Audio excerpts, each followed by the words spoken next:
अस्सलाम वालेकुम। आज हम अपने किचन में बना रहे हैं तलबीना पाउडर। तो इसके लिए मैंने अपने पैन में लिया है आधा कप जो ये कुटे हुए हैं, जो इनको हम थोड़ा सा भून लेते हैं, इनको साफ करते हैं भूनने, और इसको ड्राई रोस्ट करके हम भून के निकाल लेंगे। अब हम ले रहे हैं बादाम, और बादाम लिए हैं हमने 1/4 कप। और अब हम ले रहे हैं ये 4 मगज, ये भी 1/4 कप है। ये भी 1/4 कप है।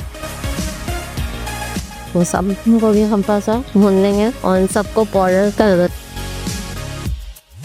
फॉर्म में कर लेंगे। भूनने के बाद देखिए ये सारे ड्राई फ्रूट मैंने पाउडर फॉर्म में कर लिए हैं। इसमें मैंने एक चीज और डाली थी, 1/4 कप ही फूल मखाने डाले थे मैंने, उनको भी डाल के इसमें पीस लिया है। ये देखें, ये हमने जो के दलिए वो भी बिल्कुल पाउडर फॉर्म में पीस लिया है। ठीक है, अब हम दोनों मिक्सचर को मिला लेंगे, ये जो के आटे को भी और ड्राई फ्रूट जो हमने बारीक पीसे हैं ये इनको भी। हमने इसमें सब ड्राई फ्रूट हमने पाउडर फॉर्म में करे तो इसमें मिला रहे,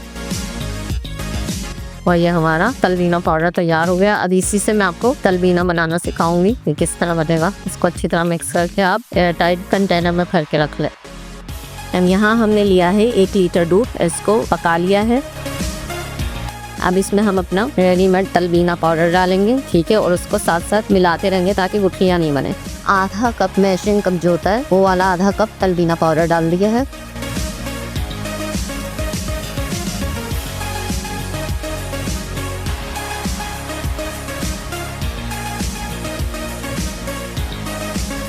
और अब इसको पकने देंगे क्योंकि ये पके गाढ़ा होगा।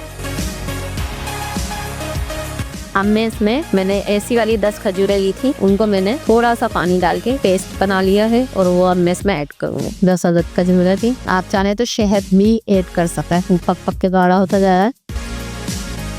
अब ये मैं इसमें शहद भी ऐड कर रही हूँ, ये मैं 1/4 कप डाल चुकी हूँ। ये देखिए अब ये पक गई है, हम इसे डिश आउट कर लेते हैं। ये वाला तलबीना भी तैयार है। ये मैंने ऊपर थोड़ा शहद भी डाला है।